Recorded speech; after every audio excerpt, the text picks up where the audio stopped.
जय हिंद दोस्तों। आज हम लोग एडिटोरिया टेस्ट को हम लोग 4 टेस्ट कंप्लीट कर लिए और आज हम लोग 5वां टेस्ट को स्टार्ट करेंगे। ये हम लोग फास्ट रिवीजन के तरह इसको देखते चल रहे हैं ताकि जल्दी से जल्दी रिवीजन हो सके। मेरा मेन मोटो यही रहा कि कम समय में ज़्यादा से ज़्यादा क्वेश्चन को रिवीजन करना, तो हम लोग वही करते हैं। तो आज हम लोग 5 टेस्ट को पूरा करेंगे। तो स्टार्ट करते हैं हम लोग। फर्स्ट क्वेश्चंस क्या है हमारा? तो पूर्ण चंद्र को लगभग हर एक 15 दिन में एक बार देखा जा सकता है। क्या करा? पूर्ण चंद्र को लगभग हर एक 15 दिनों में एक बार देखा जा सकता है। सेकेंड स्टेटमेंट है, सूर्य, चंद्रमा तथा वे सभी वस्तुएं जो रात के समय आसमान में चमकती है खगोलीय पिंड कहते हैं। बिल्कुल सही है, ये हमारा स्टेटमेंट सही है, क्योंकि ये जितने भी वो खगोलीय पिंड होता है पूर्ण चंद्र को लगभग हर एक 15 दिन में एक बार देखा जाता है। ये 15 दिन में दिखता है, लेकिन 15 दिन के बाद नहीं दिखता है। इसका आंसर हो जाएगा बी, केवल और केवल 2 होगा। 2 में देख रहे हैं, 2 में क्या है? सूर्य से दूरी के हिसाब से पृथ्वी तीसरा ग्रह है। बिल्कुल सही है। बुध, मंगल एंड बुध, शुक्र और पृथ्वी थर्ड स्थान पे है। पृथ्वी छठा सबसे बड़ा ग्रह है? जी नहीं, ये गलत है। छठा नहीं है, ये 5वां ग्रह सबसे है। पृथ्वी का आकार गेंद के समान है? पृथ्वी का आकार गेंद के समान है? तो नहीं, पृथ्वी का आकार इस पोजीशन में थोड़ा सा ऊपर से चपता है और ये चपता है, तो गेंद के समान नहीं हुआ, तो हमारा ये भी गलत हो गया। तो केवल और केवल एक सही होगा। आई होप कि आप लोग को समझ में आ रहा होगा, ताकि मैं अच्छे से स्लो में पढ़ रहा हूँ। चलिए नेक्स्ट है, सभी ग्रह सूर्य के चारों ओर वृत्ताकार पथ पर चक्कर लगाते हैं। नेक्स्ट स्टेटमेंट है, सूर्य से दूरी के समय सही क्रम में बृहस्पति, शनि, नेपच्यून, यूरेनस का स्थान आता है। सही कथन का चयन करना है। 3 का आंसर न 1 होगा और न ही 2 होगा, डी आंसर होगा।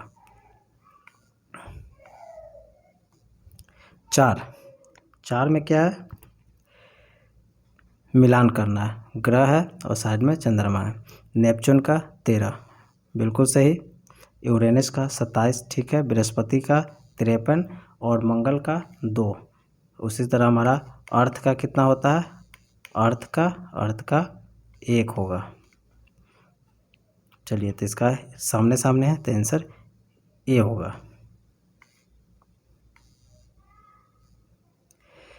चलिए, कथन, पृथ्वी से हमें चंद्रमा का केवल एक ही भाग दिखाई देता है।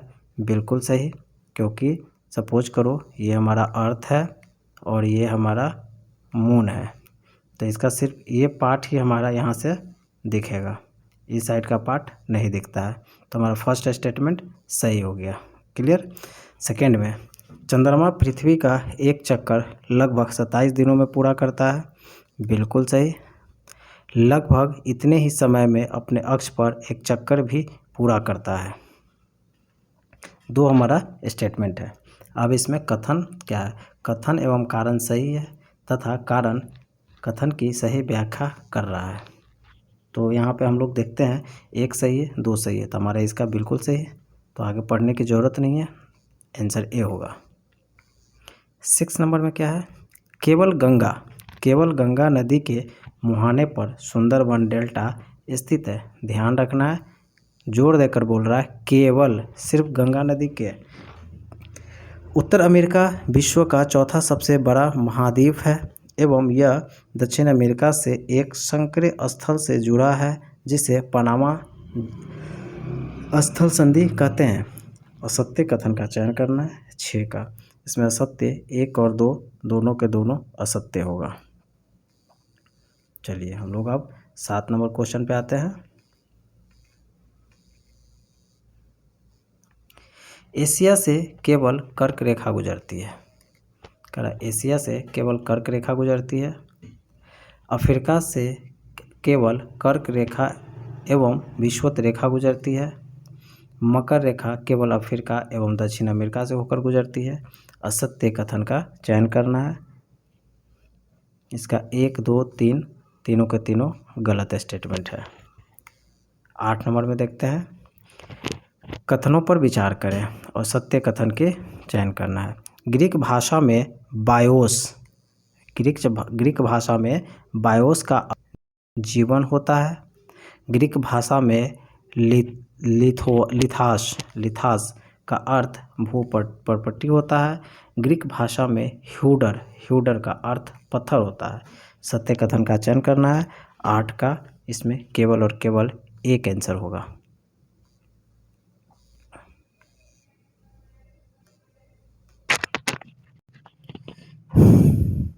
तो हम लोगों ने इसको पढ़ा।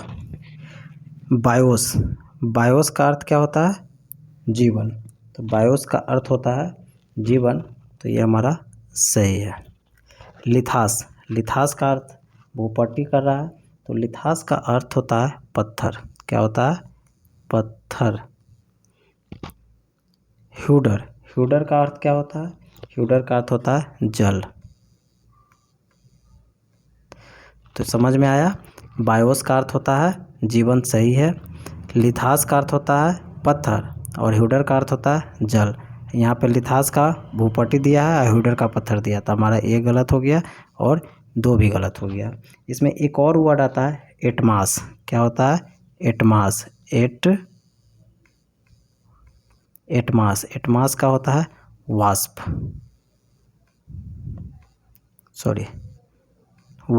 एटमास का होता है वाष्प। क्लियर। तो 8 का हमारा आंसर क्या हो जाएगा? 8 का आंसर हो जाएगा केवल 1। नेक्स्ट है हमारा कथनों पर विचार करना और असत्य कथन का चयन करें। उपग्रह अपने ग्रहों के साथ साथ सूर्य की भी परिक्रमा करते हैं। उपग्रह ग्रहों के साथ साथ सूर्य की भी परिक्रमा करते हैं। चंद्रमा का व्यास पृथ्वी के व्यास का 1/3 हिस्सा है। 9 का क्या आंसर होगा? 9 का आंसर बी होगा, केवल और केवल 2 सही है। 10 नंबर में देखते हैं, किन ग्रहों के कोई भी उपग्रह नहीं है। किन ग्रहों के कोई भी उपग्रह नहीं है। तो 10 का आंसर हो जाएगा हमारा 1 और 4। 1 और 4, बुध शुक्र का कोई ग्रह नहीं है। कथन और कारण। जैसे जैसे हम विषुवत वृत्त से दूर जाते हैं, अक्षांश रेखाओं का आकार बढ़ते जाता है। क्लियर। कहता है जैसे जैसे विषुवत रेखा क्या है? ये अर्थ है, ये हमारा इक्वेटर है। इससे हम जैसे जैसे दूर जाते रहेंगे तो क्या कर रहा है? अक्षांश की रेखाओं के आकार बढ़ते जाता है। पृथ्वी की आकृति ध्रुवों पर थोड़ी चपटी होती है। ध्रुवों पे, बिल्कुल सही, ये ध्रुव हुआ, यहाँ पे चपटी होती है। कथन एवं कारण सही है, कारण की सही व्याख्या करना है। कथन एवं कारण दोनों सही है, परंतु कारण की व्याख्या नहीं कर रहा है। या कथन 1 सही है, कथन 2 सही है। 11 का आंसर होगा केवल कारण सही है। केवल कारण सही है। कारण क्या है? पृथ्वी की आकृति ध्रुवों पर चपटी होती है, तो ये तो हम सही कर दिए। लेकिन जैसे जैसे विषुवत रेखा वृत्त से दूर जाता है, अक्षांश की रेखा बढ़ता जाता नहीं जाता, ये घटते जाता है। इक्वेटर पर सबसे बड़ा होता है, उसके ऊपर और नीचे जैसे जैसे बढ़ेंगे वो धीरे धीरे छोटा होते जाएगा। तो हमारा कथन एक गलत हो गया। नेक्स्ट है 12 नंबर क्वेश्चन में, यहाँ भी है कथनों पर विचार करना है, सत्य कथन का चयन करना है। ग्रीनविच से दूर पृथ्वी के स्थानों का समय ग्रीनविच समय से पीछे होता है तथा पश्चिम के स्थानों का समय आगे होता है। क्लियर। नेक्स्ट है, पृथ्वी अपने अक्ष पर पश्चिम से पूर्व की ओर घूमता है। पृथ्वी अपने अक्ष पर पश्चिम से पूर्व की ओर घूमता है। इसका आंसर केवल बी होगा। 13 नंबर क्वेश्चन में देखेंगे, ये भी कथन है, भारत में 82.5 डिग्री पश्चिम को मानक या उत्तर माना गया। 82.5 डिग्री पश्चिम कह रहा है, ध्यान रखने की बात है। प्रत्येक समय क्षेत्र 15 डिग्री अक्षांश तक के क्षेत्र को घेरता है। प्रत्येक समय 15 डिग्री अक्षांश तक समय को घेरता है। 13 का आंसर क्या हो जाएगा? इसमें ना तो 1 होगा और न ही 2 होगा। 14 नंबर क्वेश्चन में देखेंगे, पृथ्वी पर 1 डिग्री के अंतराल पर अक्षांश रेखा की संख्या 180 होती है। पृथ्वी पर 1 डिग्री के अंतराल पर देशांतर रेखा की संख्या 360 होती है। पृथ्वी पर 1 डिग्री के अंतराल पर अक्षांश रेखा की संख्या 179 होती है और सही कथन का चयन करना है। इसका केवल 2 सही होगा। 15 नंबर क्वेश्चन में देखेंगे, ग्लोब का वह वृत्त जो तापमान को विभाजित करता है, क्या करा है, ग्लोब का वह वृत्त जो तापमान को विभाजित करता है उसे प्रदीप्ति वृत्त कहते हैं। नेक्स्ट है, सूर्य के चारों ओर एक स्थिर कक्ष में पृथ्वी की गति को घूर्णन कहते हैं। 15 का आंसर क्या हो जाएगा, 15 का आंसर न 1 सही है और न ही 2 सही है। 16 नंबर में देखते हैं, दक्षिण अयनांत की स्थिति 23 सितंबर को होती है। दक्षिण अयनांत की स्थिति 23 सितंबर को होती है। विषुवत की स्थिति 11 मार्च एवं 22 सितंबर को होती है। उत्तरी अयनांत का स्थिति 21 जून को होती है। इसमें असत्य कथन का चयन करना है, तो इसका असत्य कथन में हो जाएगा 1 और 2 असत्य है, लेकिन पृथ्वी के उत्तर अयनांत की स्थिति 21 जून को होता है, ये सही है। 17 नंबर क्वेश्चन को देखेंगे, उत्तर अयनांत की स्थिति पर विचार करना है। पृथ्वी के किरणें मकर रेखा पर लंबवत और सीधी पड़ती है। क्या है, मकर रेखा पे। उत्तरी ध्रुव सूर्य की ओर झुका होता है। 21 जून को इन क्षेत्रों में सबसे छोटा दिन होता है। सही कथन को चुनना है।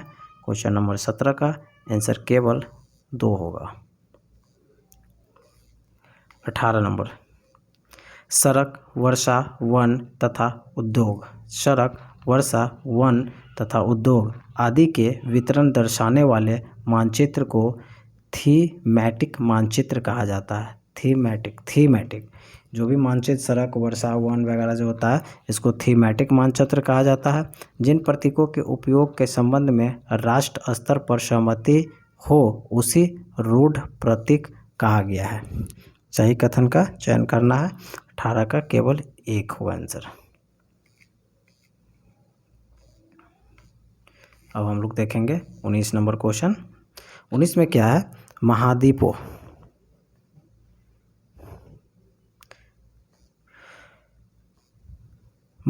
के संबंध में निम्नलिखित कथनों पर विचार करना है। अफ्रीका महाद्वीप चारों तरफ से समुद्रों एवं महासागरों से घिरा हुआ है।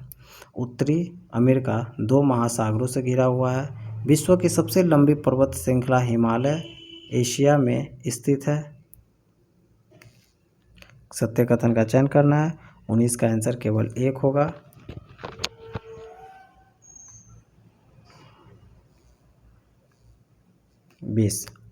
अफ्रीका का बहुत बड़ा भाग दक्षिणी गोलार्ध में स्थित है। अफ्रीका बछेंद्री पाल विश्व की पहली महिला थी जिसने एवरेस्ट पर कदम रखा। सहारा रेगिस्तान मरुस्थल विषुवत रेखा से गुजरती है। सत्य कथन का चयन करना है। 20 नंबर का आंसर हो जाएगा। सभी के सभी गलत होगा, क्योंकि अफ्रीका का बहुत बड़ा भाग दक्षिणी गोलार्ध में पड़ता है, ये भी गलत है। बछेंद्री पाल विश्व के नहीं, भारत की पहली है। सहारा रेगिस्तान विषुवत रेखा से गुजरती है, यानी कि सभी के सभी हमारा असत्य कथन है। इसमें कथनों पर विचार करें। अटलांटिक महासागर विश्व का तीसरा सबसे बड़ा महासागर है। अटलांटिक। प्रशांत महासागर लगभग वृत्ताकार में है। या प्रशांत महासागर के चारों ओर केवल ऑस्ट्रेलिया, उत्तरी अमेरिका, दक्षिणी अमेरिका एवं यूरोप स्थित है। सही कथन का चयन करना है। 21 नंबर का इसका आंसर केवल और केवल 2 सही होगा। 22 नंबर में देखते हैं। 8 डिग्री 4 मिनट उत्तरी तथा 37.6 उत्तरी अक्षांश एवं 68.7 पश्चिमी और 97.25 पूर्वी देशांतर पे भारत की स्थिति है। फिर वही कर रहा है 8.4 से लेकर 37.6 उत्तरी दक्षिणी, 68.7 से 97.25 पूर्वी। ज़्यादा विशेष पढ़ने की ज़रूरत नहीं है। इसमें 22 का आंसर हो जाएगा डी। 22 का आंसर क्या होगा? डी। 8 4 उत्तरी से 37 4 उत्तरी अक्षांश। ठीक है, दोनों उत्तरी में उत्तर में है, 68 7 से 97 25 पूर्वी में है। तो हमारा भारत का क्या है? उत्तरी और पूर्वी में पड़ता है ग्लोब पे। सत्य कथन का चयन करना है। संयुक्त राज्य अमेरिका में 7 एवं कनाडा में 6 मानक समय है। विश्व की सबसे ऊंचाई शिखर ट्रांस हिमालय पर्वत पर स्थित है। ऊंचाई, विश्व की सबसे ऊंचाई शिखर ट्रांस हिमालय पर्वत पर स्थित है। 23 का आंसर क्या हो जाएगा? केवल एक सही होगा। 24 नंबर क्वेश्चन में है, नदियों का उत्तर से दक्षिण की ओर, यानी कि उत्तर से दक्षिण की ओर, रावी ताप्ती नर्मदा तापी कावेरी। रावी चेनाब नर्मदा तापी कावेरी, रावी चेनाब तापी नर्मदा कावेरी, चेनाब रावी नर्मदा तापी कावेरी, नर्मदा चेनाब रावी तापी कावेरी। 24 का आंसर हो जाएगा सी। पहले होगा चेनाब, फिर रावी, फिर नर्मदा तापी कावेरी। क्लियर। 25 नंबर, केवल बांग्लादेश, चीन एवं पाकिस्तान से भारत के 5 राज्यों एवं केंद्र शासित प्रदेश की सीमा लगती है। क्या होता है? केवल बांग्लादेश, चीन और पाकिस्तान के 5 राज्यों और केंद्र शासित प्रदेशों के सीमा लगती है। त्रिपुरा चारों तरफ से बांग्लादेश से घिरा हुआ है। चारों तरफ से बोल दिया तो हमारा यहीं पे क्वेश्चन गलत हो गया। सत्य कथन का चयन करना है। 25 नंबर, 25 का डी होगा, न 1 और न 2 होगा, बिल्कुल गलत है।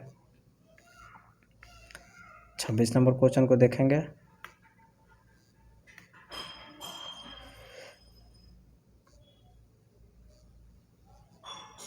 महासागरीय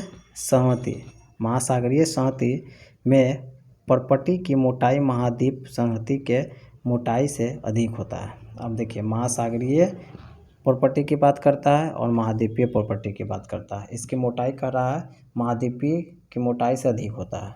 दूसरा, महाद्वीपीय संहति मुख्य रूप से सिलिका और मैग्नीशियम जैसे खनिजों से बना हुआ है।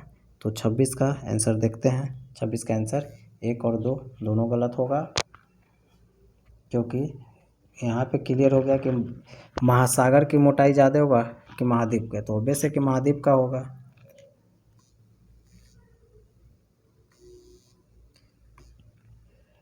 निम्न कथनों पर विचार कीजिए, असत्य कथन का चयन करना है। अमावस्या के दिन चंद्रमा की सतह पर मौजूद पर्वत, मैदान एवं गड्ढे की छाया देखा जा सकता है। कब? अमावस्या के दिन। ज्योमेट्री का अर्थ पृथ्वी का मापन होता है। ज्योमेट्री का अर्थ पृथ्वी का मापन होता है। नील आर्मस्ट्रॉन्ग पहले व्यक्ति थे जिन्होंने 20 जुलाई 1869 को सबसे पहले चंद्रमा की सतह पर अपना कदम रखा था। 27 नंबर का आंसर हो जाएगा सी। 1 और 3 सही, ए भी सही है, ए भी सही है, लेकिन 2 गलत है। नील आर्मस्ट्रॉन्ग ठीक है, 20 जुलाई 1869 को।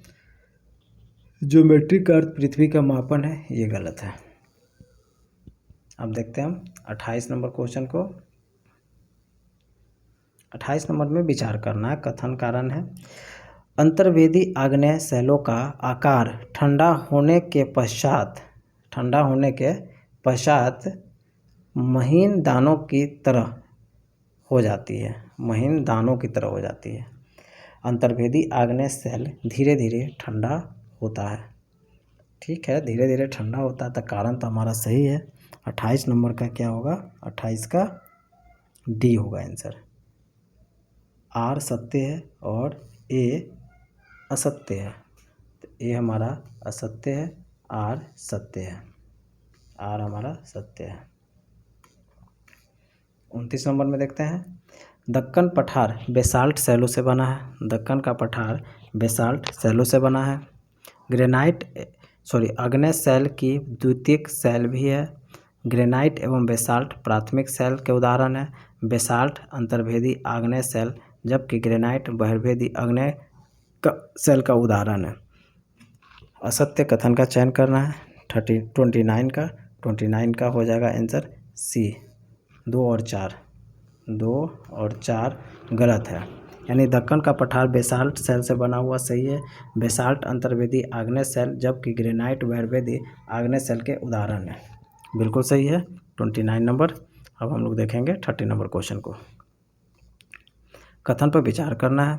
फ्रेंच शब्द एनवायरोनर, एनवायरोनर का अर्थ पर्यावरण होता है। उच्च ताप एवं दाब के कारण चिकनी मिट्टी संगमरमर में एवं चूना पत्थर स्लेट में परिवर्तित हो जाती है।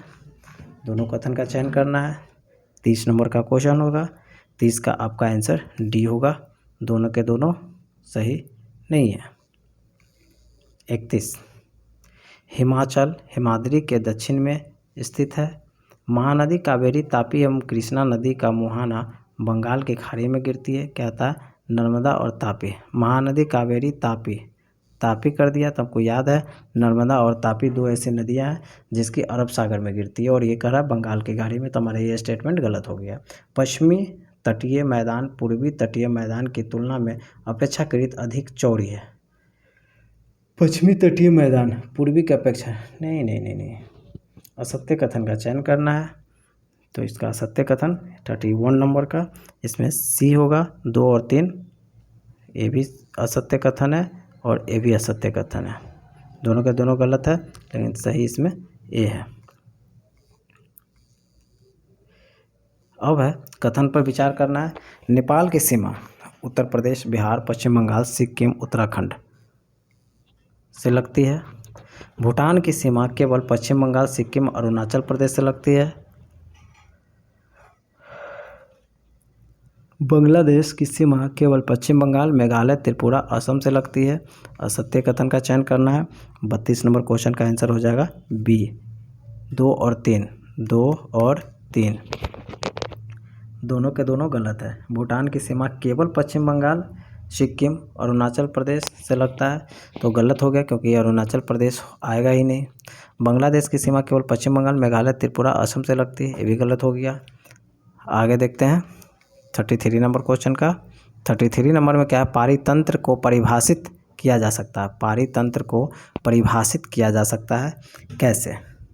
33 का, किसी भी भौगोलिक क्षेत्र की वनस्पति एवं प्राणी। पारितंत्र को कैसे परिभाषित किया जाता है? किसी भी भौगोलिक क्षेत्र की वनस्पति एवं प्राणी, जीवधारियों का आपसी संबंध एवं पर्यावरण के बीच का संबंध जिसमें वे रहते हैं, वह पृथ्वी वह स्थान जहाँ सजीव रहते हैं, एक दूसरे से अन्योन्य क्रिया करने वाले जीवों के समुदाय, पारिस्थितिकी तंत्र का परिभाषण है। क्या हो जाएगा? 33 नंबर का, इसका होगा बी। जीवधारियों का आपसी संबंध एवं पर्यावरण के बीच का संबंध जिसमें वे रहते हैं, यही होगा पारिस्थितिकी तंत्र। नेक्स्ट है 34 नंबर। 34 नंबर में क्या है?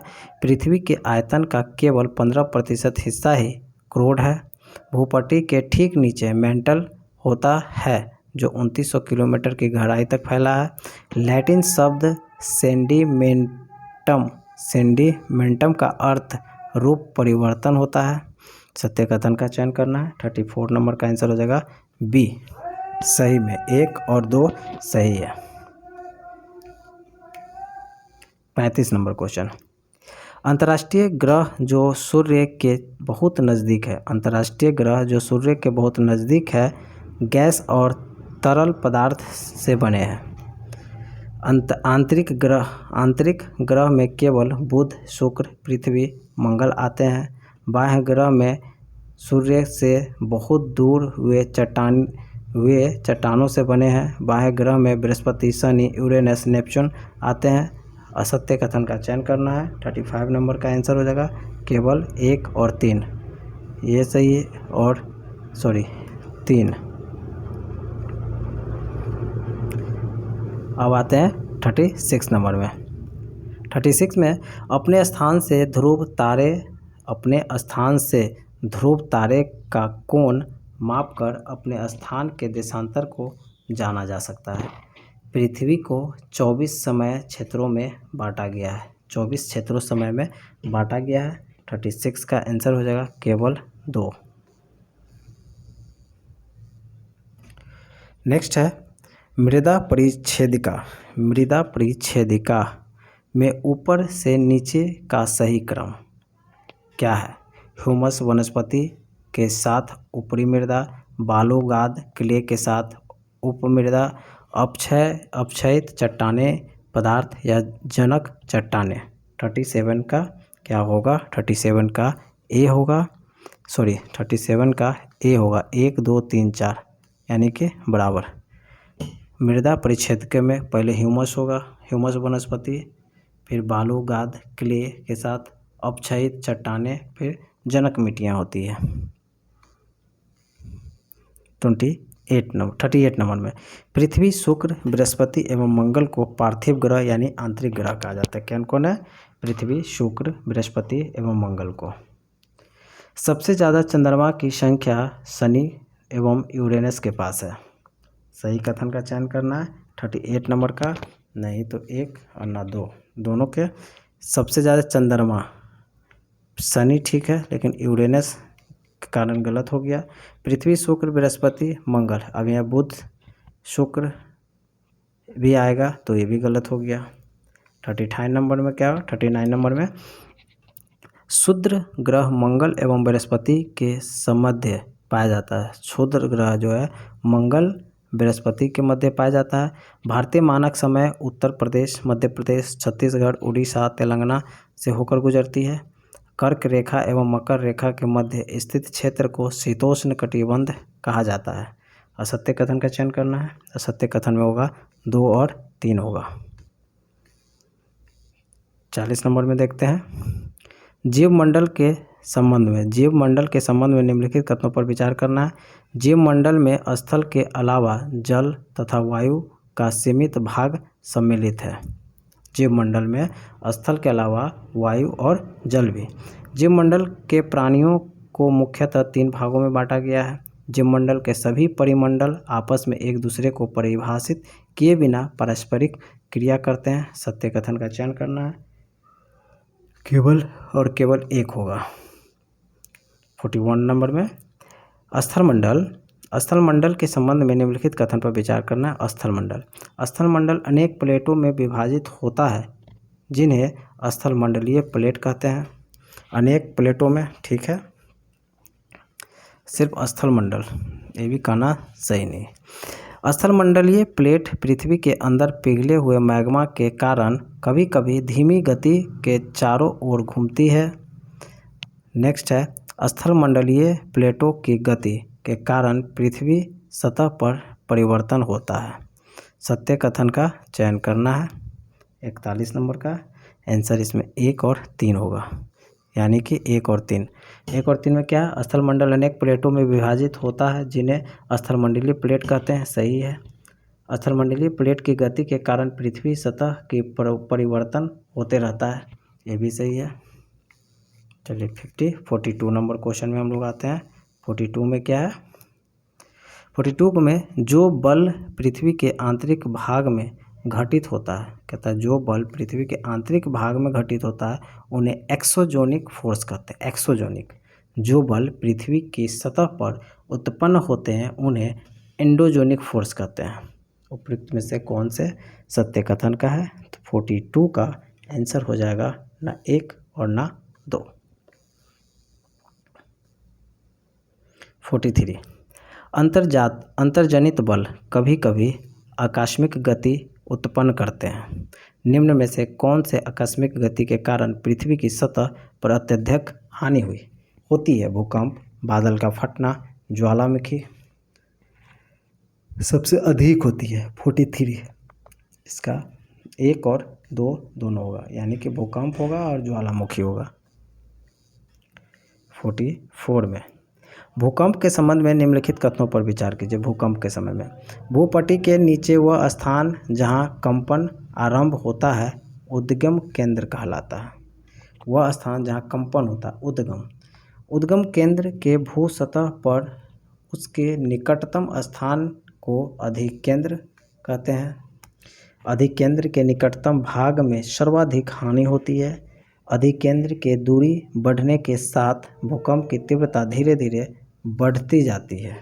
उपयुक्त में से कौन से कथन सही है? 44 का आंसर हो जाएगा सी, 1 2 3, 1 2 3 बिल्कुल सही। 45 में देखेंगे, भूकंप के तरंग के संबंध में निम्नलिखित कथनों पर विचार करना है, कूट प्रयोग में असत्य उत्तर चुनना है। पी तरंग अनुप्रस्थ तरंग होती है, एस तरंग अनुदैर्ध्य होती है, एल तरंग पृष्ठीय तरंग कहा जाता है। 45 का क्या हो जाएगा? 45 का ए होगा। 1 और 2 असत्य है, 1 और 2 असत्य है। भूकंप की तीव्रता को किस स्केल से मापा जाता है? मार्को भूकंप लेके रिएक्टर स्केल, बताइए। Richter scale. 47 पृथ्वी की सतह पर शैले के टूटने की प्रक्रिया को अपरदन कहते हैं। भूदृश्य पर जल, पवन एवं हिम जैसे विभिन्न घटकों के द्वारा होने वाले क्षय को अपक्षय कहते हैं। सत्य कथन का चयन करना है। 47 का आंसर हो जाएगा ना 1 और ना ही 2। चलिए 48 में देखते हैं। नदी के कार्य के संबंध में निम्न कथनों पर विचार करना है, उपरोक्त में से कौन से कथन सत्य है? नदी के कार्य की बात कर रहा है 48 में। नदी के जल से आशय भूमि का अपरदन होता है। नदी के जल से भूमि का अपरदन होता है, हाँ भैया बिल्कुल होता है। जब नदी किसी खड़े ढाल वाले स्थान से अत्यधिक कठोर शैल या खड़े ढाल वाली घाटी से गिरती है तो यह कैनियन का निर्माण करता है। बिल्कुल सही। नदी मैदानी भागों में विसर्प का निर्माण करता है। बिल्कुल, नदी टेढ़ा मेढ़ा होता है विसर्प की तरह तो करता है, बिल्कुल। तो ये भी सही, यानी कि 1 2 3 तीनों सही है, तो केवल 3 सही, बिल्कुल सही। विसर्पों के किनारों पर लगातार अपरदन एवं निक्षेपण शुरू हो जाने से विसर्प लूप के सिरे निकट आ जाती है। कहता है विसर्पों के किनारे पर लगातार अपरदन एवं निक्षेपण शुरू हो जाने से विसर्प लूप के सिरे निकट आ जाती है और एक अलग संरचना का निर्माण करते हैं। वह संरचना वी, चाप झील, गॉर्ज, जलप्रपात क्या बनाता है? ये चाप झील का निर्माण करता है। सपोज करो कि कोई नदी ऐसे आ रही है, लेकिन क्या आता है अपरदन इससे भरने लगता है, तो क्या कहता है नदी भर गया तो ये थोड़ा इधर हो गया, इसमें पानी आ गया था, तो चाप झील का निर्माण करता है। भी आकार की घाटी जब पहाड़ों पर से नदी का बहाव तेज़ी से होता है तब भी आकार की घाटी जैसा बनता है। तो ये हुआ नहीं तो गलत हो गया, तो हमारा चाप झील आंसर होगा। 50 नंबर और आज का लास्ट क्वेश्चन पढ़ेंगे। जलप्रपात का नाम है और स्थिति क्या है? एंजन जलप्रपात, नियाग्रा जलप्रपात, विक्टोरिया जलप्रपात, ये सारे जलप्रपात कहाँ पाया जाता है? तो 50 नंबर का आंसर हमारा हो जाएगा सी, यानी कि एंजल जलप्रपात होगा दक्षिण अमेरिका यानी वेनेजुएला में। नियाग्रा जलप्रपात हो जाएगा कनाडा एवं संयुक्त राज्य अमेरिका के सीमा पे नियाग्रा, और विक्टोरिया हमारा जाम्बिया एवं जिम्बाब्वे की सीमा पर पड़ता है। तो हमारा आज का सेशन समाप्त हुआ। थैंक यू दोस्तों, जय हिंद दोस्तों। अच्छा लगे तो प्लीज़ इसको लाइक कर दें।